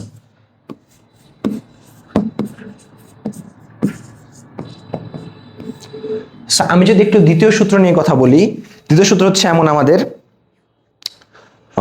বিনা বাধায় পড়ন্ত যে বস্তুগুলো আছে, বিনা বাধায় পড়ন্ত যে বস্তুগুলো আছে,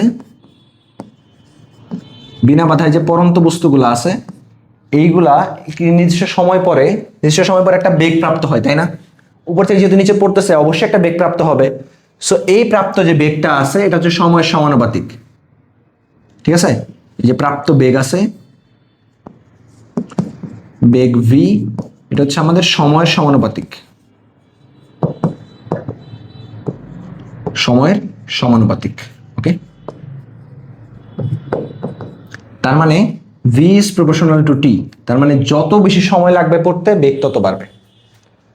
উপর থেকে তুমি অনেক উপর থেকে ফেলে দিছো, স্বাভাবিকভাবে তুমি যদি এখান থেকে ফেলে দাও, নর্মালি নিচের উপর যতটুকু টাইম লাগবে, একটা 10তলা বাসার ছাদ থেকে ফেলে দাও, তোমার অবশ্যই টাইম বেশি লাগবে। আর উপর থেকে যখন টাইম বেশি লাগবে, অবশ্যই এটা বেশি বেগে নিচে পড়বে। এটা বলছে আমাদের গ্যালিলিও, সেকেন্ড সূত্র দিয়েছেন। তারপর হচ্ছে আমরা যদি আমাদের থার্ড যে ফর্মুলায় চলে যাই,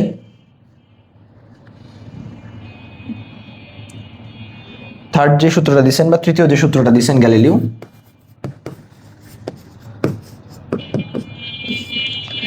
তৃতীয় সূত্রটা হচ্ছে আমাদের স্থির অবস্থান থেকে, অবশ্যই দেখো বিনা বাধায় স্থির অবস্থান কিন্তু আমি উল্লেখ করছি, আগে স্থির ছিল, আগে কোনো কিছু ছিল না। দেখো সবগুলো স্থির অবস্থান থেকে বিনা বাধায় পড়ন্ত বস্তু।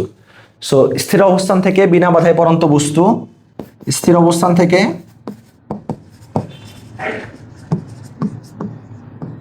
বিনা বাধায় পড়ন্ত বস্তু,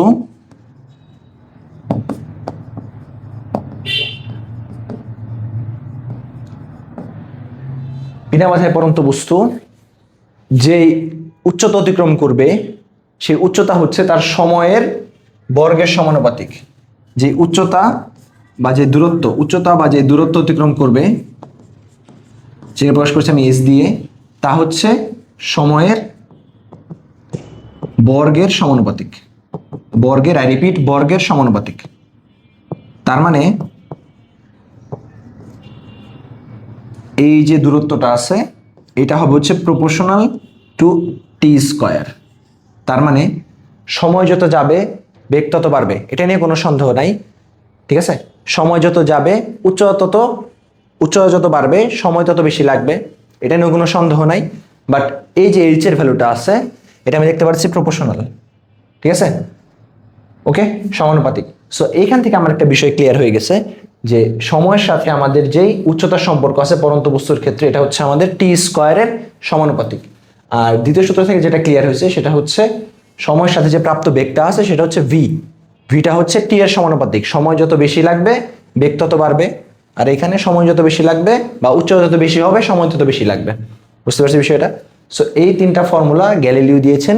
এন্ড এরপরে হচ্ছে গ্যালিলিও কিছু কথা বলছেন যা গ্যালিলিওর স্টেটমেন্ট অনুযায়ী আমাদের ওই যে গতির সমীকরণ ছিল না, তার সাথে আমাদের রিলেটেড করে বা রিলেশন কম্পেয়ার করে এসকে বা দূরত্বকে হাইট বা উচ্চতার সাথে তুলনা করে আমরা কয়েকটা ফর্মুলা পাইছি। সো চলো এই ফর্মুলাগুলো নিয়ে একটু আলোচনা করি, তাহলে বুঝতে পারবা পড়ন্ত বস্তুর যে ম্যাথগুলো আছে এগুলো কোন ফর্মুলা দিয়ে করতে হয়।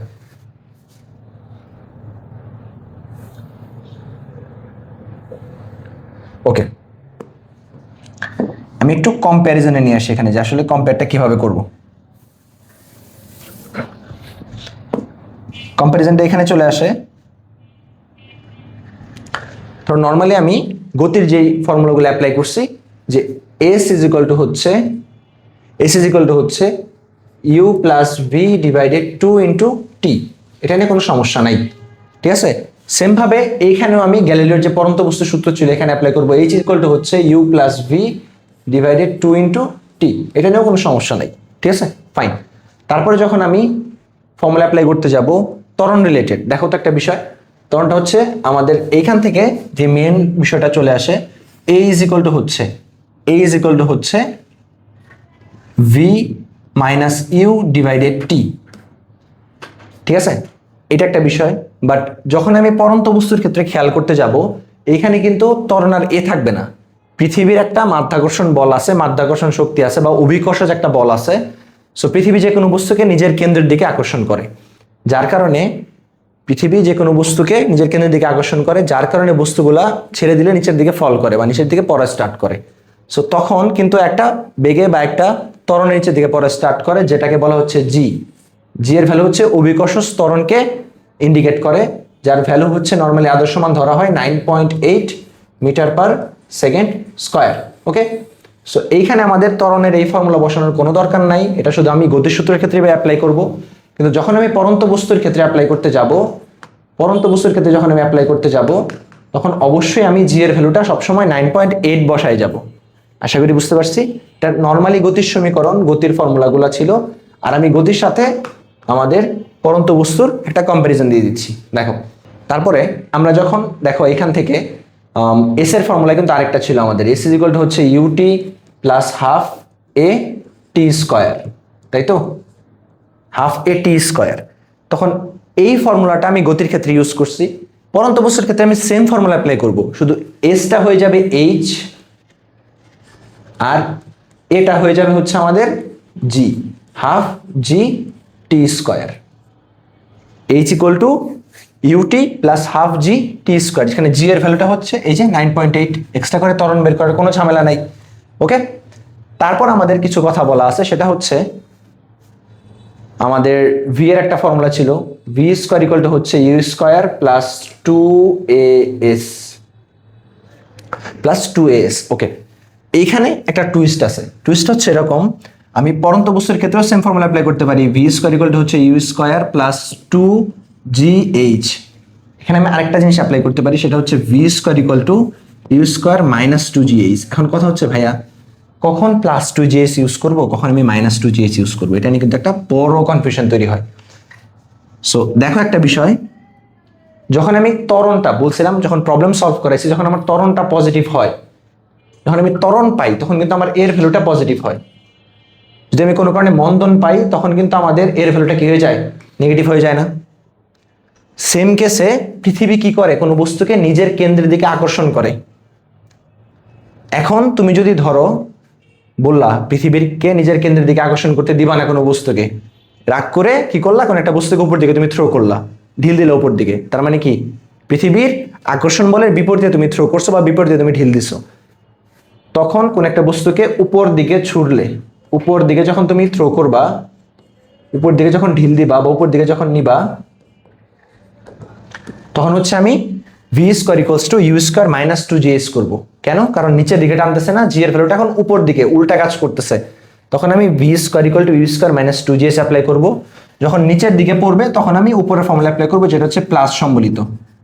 নিচের দিকে যখন নর্মালি পড়বে, তখন আমি V square equal to U square plus 2gh এই ফর্মুলাটা অ্যাপ্লাই করবো। ঠিক আছে, সো এই কয়েকটা ফর্মুলা হচ্ছে আমাদের পরন্ত বস্তুর যেই টপিকটা আছে এর মধ্যে আসছে। প্রথমে আমি 3টা সূত্র নিয়ে আলোচনা করছি গ্যালিলিওর, তারপর হচ্ছে সমীকরণগুলো নিয়ে একটু আলোচনা করছি, এন্ড কম্প্যারিজন করে দেখাইছি গতির ক্ষেত্রে কোনটা বসে, পরন্ত বস্তুর ক্ষেত্রে কোনটা বসে। সো আশা করি সবারই মোটামুটি ক্লিয়ার হয়ে গেছে। সো এরপর একটা প্রবলেম আছে, সো চলো আমরা প্রবলেমটা সলভ করে ফেলি, তাহলে কনসেপ্টটা অনেক বেশি ক্লিয়ার হয়ে যাবে আশা করি। সো চলো দেখি প্রবলেমটা কি বলা আছে। ক্রিকেটের একজন ভালো পেস বোলার সে ঘন্টায় 150 কিলোমিটার পার আওয়ার বেগে বল ছুটতে পারে। Okay fine. সে যদি খাড়া উপর দিকে বলটি ছুড়ে, মানে তার ক্যাপাসিটি হচ্ছে এত কিলোমিটার পার আওয়ার বেগে, তার মানে বেগটা হচ্ছে 150 কিলোমিটার পার আওয়ার। এখন কথা হচ্ছে ভাইয়া, বলছিলাম আগেই কিলোমিটার পার আওয়ার কিন্তু আমাদের এসআই ইউনিট না। আমি কি করব, এটাকে অবশ্যই মিটার পার সেকেন্ড ইউনিটে নিয়ে যাবো, যেটা হচ্ছে এসআই ইউনিট।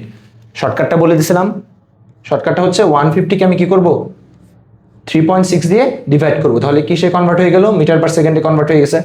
সো চলো ক্যালকুলেটর ইউজ করে একটু দেখি কি আসছে। 150 divided 3.6, so 41.67 metre per second, 41.67 metre per second. আচ্ছা, বলা হচ্ছে এরকম, সে যদি খাড়া উপর দিকে বলটি ছুঁড়ে বলটি কত উচ্চতায় উঠবে? সুন্দর একটা ম্যাথ, সুন্দর একটা প্রবলেম। আচ্ছা খেয়াল করো তো, কত উচ্চতায় উঠবে? কখনো খেয়াল করছো কিনা জানি না, কোন একটা বস্তুকে উপর দিকে থ্রো করলে তুমি প্রথমে অনেক স্পিডে থ্রো করছো, একটা টাইম পরে কিন্তু এটা উপরে যাবে, যাওয়ার পর এখানে গিয়ে কিন্তু এর বেগ শূন্য হয়ে যাবে, তারপরে আবার এটা নিচের দিকে ফল করা শুরু করবে। জিনিসটা এমন না, আগে তুমি একটা বেগ উপর দিকে ঢিল দিছো, যখন উপরে যাবে তখন এর বেগটা জিরো হয়ে যাবে, তখন আবার সেম বেগে নিচের দিকে নামা শুরু করবে। এটা বুঝতে পারছো কিনা, এটা কখনো ফিল করছো কিনা, একটু রিলেট করার ট্রাই করবা, ঠিক আছে? সো চলো আমরা একটু বুঝি জিনিসটা আসলে হয়েছেটা কি, কত উচ্চতা উঠতে পারে। আমি যদি কম্প্যারিজনে যাই, আমি যদি একটু কম্পেয়ার করে দেখি যে কি হয়েছে আসলে, যে আমাদের ফার্স্টে হচ্ছে একটা বেগে একটা বলার বল ছুটতে পারতো, মানে আদি বেগ, এটাকে আমি শেষ বেগ লিখছি ভি লিখছি, আমি একটা আদি বেগ লিখে নিই কারণ যেহেতু আগে ঢিল দিছে। সো আদি বেগ হচ্ছে আমার ইউ। সো নিচ থেকে একটা বস্তুকে তুমি উপর দিকে ঢিল দিছো বা একটা বলার উপর দিকে ঢিল দিছে, যেটা হচ্ছে 41.67 মিটার পার সেকেন্ড স্পিডে। অ্যান্ড এটা একটা হাইটে উঠছে, হাইটে ওঠার পরে কি এটা আবার নিচে নামা শুরু করবে না? অবশ্যই নিচে নামা শুরু করবে। সো নিচে নামা শুরু করার কথা বলে নাই, কত উচ্চতা উঠবে এটা জানতে চাওয়া হয়েছে। তাহলে সর্বোচ্চ উচ্চতায় আমাদের কি হবে? শেষ বেগটা জিরো হয়ে যাবে, তাই তো? রাইট। আর ত্বরণ দেখো তো, একটা বিষয় খেয়াল করলে বুঝতে পারবা, কাজ করতেছে কিন্তু উপর দিকে, মানে কি অভিকর্ষ ত্বরণের বিপরীতে কাজ করতেছে। সো আমি এখান থেকে যখন আমাদের এই যে হাইটটা বের করতে বলবে, তখন আমি কোন ফর্মুলা অ্যাপ্লাই করব? ফর্মুলা কিন্তু আমার এটা অ্যাপ্লাই হবে, যে কোনো বস্তুকে উপর দিকে ছুটতে হলে কিন্তু আমি বলছিলাম নেগেটিভ, যে হলো নেগেটিভ দিয়ে যে ম্যাথটা আছে বা যে প্রবলেমটা আছে ওইটা অ্যাপ্লাই করা লাগে, বা ওই সমীকরণটা অ্যাপ্লাই করতে হয় প্রবলেম সলভিং এ।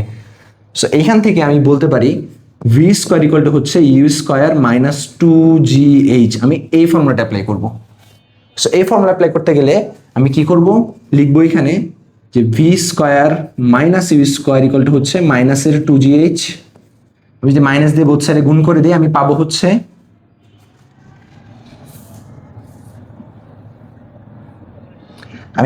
এখান থেকে u square minus V square equal to 2gh। আমি এইচটা যাচ্ছি, so u square minus V square divided 2g equal to হচ্ছে আমাদের এইচ। সো এইচ এর ভ্যালুটা কি চলে আসে? ইউ স্কোয়ারের ভ্যালু কত? 41.67, যেটা আমরা বের করছি, রাইট। শেষ বেগ হচ্ছে আমাদের জিরো স্কোয়ার, দরকার নাই। জির ভ্যালু হচ্ছে আমাদের 9.8, সো 2 ইন্টু 9.8 এত মিটার, অবশ্যই হাইটটা মিটার হবে কারণ সবগুলো এসআই ইউনিটে বের করতেছি। সো উচ্চতা আমাদের কি হবে? এসআই ইউনিট হবে, যেটার একক হচ্ছে মিটার। সো চলো বের করে ফেলি কি আসছে আমাদের অ্যান্সারটা। ডিভাইড হচ্ছে আমাদের 2 ইন্টু 9.8, সো অ্যান্সারটা চলে আসছে আমাদের 88.57 বা 88.58 মিটার। সো এটা হচ্ছে আমাদের অ্যাকচুয়াল অ্যান্সার, যে কোনো একটি বলার যদি ম্যাক্সিমাম 150 কিলোমিটার পার আওয়ার বেগে কোনো একটি বলকে উপর দিকে থ্রো করে বা ঢিল দেয়, তাহলে ওই বলটি সর্বোচ্চ 88.58 বা 88.57 মিটার উচ্চতায় উঠবে। বুঝতে পারছি? সো এটা হচ্ছে আমাদের পরন্ত বস্তু রিলেটেড একটা প্রবলেম। সো চলো আমরা আমাদের নেক্সট প্রবলেমে চলে যাই। পরন্ত বস্তুর সূত্র রিলেটেড কথাবার্তা আমি বলে ফেলছি আলাদা একটা পেজের মধ্যে, সো এটা পরে চলে আসছে।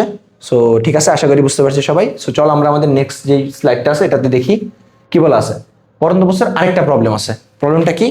সেটা হচ্ছে পৃথিবীকে ঘিরে মহাকাশ যান যখন ঘুরতে থাকে, এর দ্রুতি থাকে অনেক বেশি, অবশ্যই অনেক বেশি, প্রায় বা অনেক বেশি থাকে।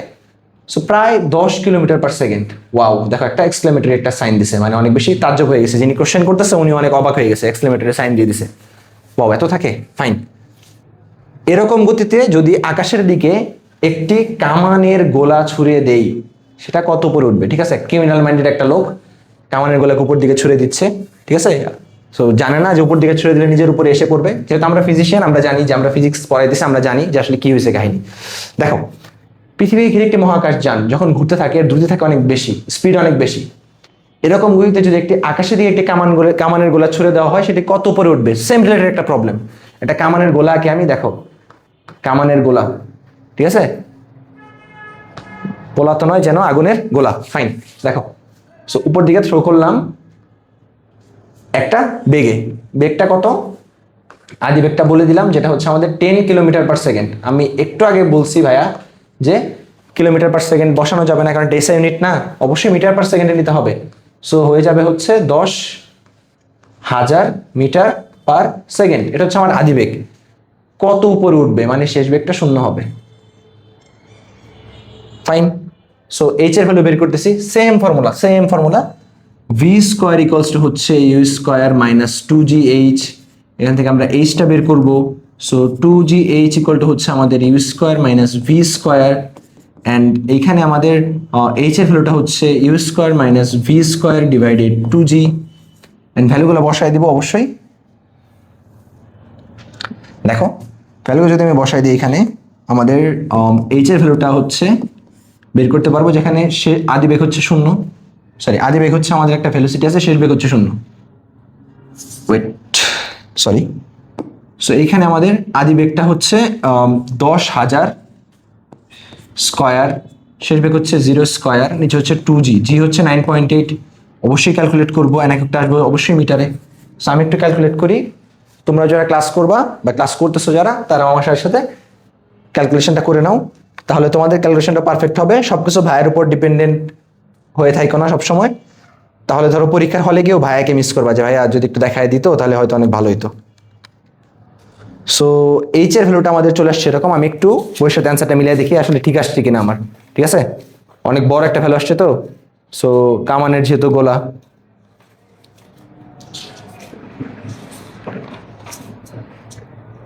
Okay fine. হ্যাঁ, আমাদের ভ্যালুটা সুন্দর একটা ভ্যালু আসছে, 5102040.816। আশা করি তোমরা যারা ক্যালকুলেটর ইউজ করছো তোমাদেরও সেম অ্যান্সার আসছে, বাট বইতে অ্যান্সারটা কিলোমিটারে দেওয়া। কেন দেওয়া? কারণ কিলোমিটার একটা বড় ইউনিটে লিখলে আমার বেশি ডিজিট লেখা লাগতেছে না। সো এইচ এর ভ্যালুটা লেখা যায় হচ্ছে 5102.04 এত কিলোমিটার। এটা হচ্ছে আমাদের অ্যান্সার। তার মানে কোন একটা বস্তুকে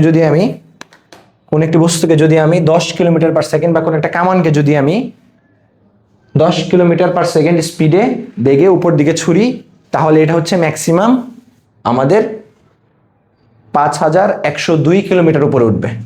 5102 কিলোমিটার উপরে উঠবে। ওকে, সো দেখি আমাদের পরবর্তী স্লাইডে কি আছে। এর থ্রুতে আমাদের লেকচারটা কমপ্লিট, অল ফিনিশড। আমরা সবগুলো টপিক আলহামদুলিল্লাহ কভার করে ফেলছি, অ্যান্ড যারা আমার সাথে মনোযোগ দিয়ে ক্লাসটা করছো তারাও আশা করি সবগুলো টপিক বুঝতে পারছো। অ্যান্ড আবারও বলতেছি যে আমাদের যেই পাঠ্য বই আছে এর কোনো বিকল্প নাই, এর পাশাপাশি সহায়ক হিসাবে অবশ্যই অল্টারনেটিভ অনেক কিছু পড়তে পারো, কোনো প্রবলেম নাই। আজকের ক্লাসটা যেরকম আসছে যে টোটালি সবগুলো টপিক আমরা আলহামদুলিল্লাহ কভার করছি। অ্যান্ড আমাদের এই কোর্স যেটা আছে, এই কোর্সের মধ্যে হচ্ছে আমাদের ফ্রি গাইড বই আছে, অ্যান্ড বোর্ড স্কুলের এমসিকিউ সলভ ক্লাস, অ্যান্ড এগুলো সম্পর্কে আমি ফার্স্টে আগে বলে নিছি। পাশাপাশি হচ্ছে আমাদের সিকিউ প্রশ্ন সলভ আছে, সংক্ষিপ্ত ক খ। আমাদের সবচেয়ে বেশি প্যারা হয় যে ভাইয়া ম্যাথ ক্লাসে অনেক ভালো সলভ করেছেন, ম্যাথ অনেক ভালো বুঝতে পারছি, আর ম্যাথ হচ্ছে একদম পিওর নাম্বার, হইলে মার্ক কাটার কোনো জায়গা নেই। বাট ক আর খ নাম্বার যে প্রবলেমগুলো আছে, অনুধাবনমূলক কোশ্চেন আছে, জ্ঞানমূলক কোশ্চেন আছে, যদি কোনো কারণে গোছানো না হয় তাহলে কিন্তু এখানে নাম্বারটা চলে যায়।